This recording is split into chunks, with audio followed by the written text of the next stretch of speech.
തന്നെ താനായി സ്വീകരിച്ചവനോടുള്ള പ്രണയം. പെണ്ണിന് ആണ് തുണ, ആണിന് പെണ്ണ് തുണ എന്ന് പറഞ്ഞു വെച്ചതുപോലെയായിരുന്നില്ല തൻ്റെ ജീവിതം. ഒരിക്കലും ഒരു സ്ത്രീയെ തൻ്റെ പാതിയായി സ്വീകരിക്കുവാൻ കഴിയാത്തവനാണ് താൻ. അതുകൊണ്ട് തന്നെ ഈ സമൂഹത്തിന് താൻ വെറുക്കപ്പെട്ടവനാണ്. പ്രായത്തിൽ ഒരുപാട് വ്യത്യാസമുള്ളവർ, നിറം കുറഞ്ഞവരും കൂടിയവരും, മതവും ജാതിയും പലതായവർ തമ്മിൽ പ്രണയം പങ്കിടാം. എന്നാൽ താൻ സ്വന്തം വർഗത്തിലുള്ള ഒരാളെ തൻ്റെ പാതിയായി തിരഞ്ഞെടുത്തപ്പോൾ മാത്രം എന്തുകൊണ്ട് ഈ അവഗണന?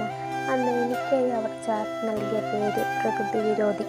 താൻ സ്നേഹിക്കുന്നത്, തൻ്റെ പാതിയായി താൻ തിരഞ്ഞെടുത്തത് ഒരു പുരുഷനെ, എന്നാലുപരി ഒരു മനുഷ്യനെയാണെന്ന് അവർ ചിന്തിക്കുന്നില്ല. മാറ്റം വരുത്തേണ്ടിയിരിക്കുന്നു ഈ സമൂഹത്തിന്. ഒരു വ്യക്തിയെ മനുഷ്യൻ എന്ന നിലയെ അംഗീകരിക്കേണ്ടിയിരിക്കുന്നു.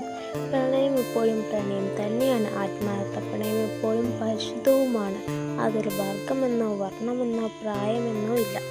കറയും കളങ്കവും നിറഞ്ഞ പ്രണയത്തിൽ നിന്നും സ്നേഹവും സന്തോഷം നിറഞ്ഞൊരു പ്രണയനാളിലേക്ക് താൻ ഒരു മായാലോകത്തെ എന്നപ്പോൾ ഒരു കുഞ്ഞു ചിത്രശലഭത്തെ പോലെ പാറി നടക്കുന്നു.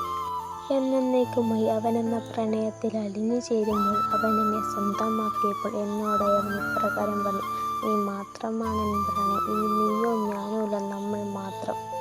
നമ്മെ അവഗണിച്ച സമൂഹത്തിന് മുന്നിൽ തലയുയർത്തിപ്പിടിച്ചു തന്നെ നിൽക്കുവാൻ കഴിയണം. ഒരു മറയും കൂടാതെ നമുക്ക് പ്രണയിക്കണം.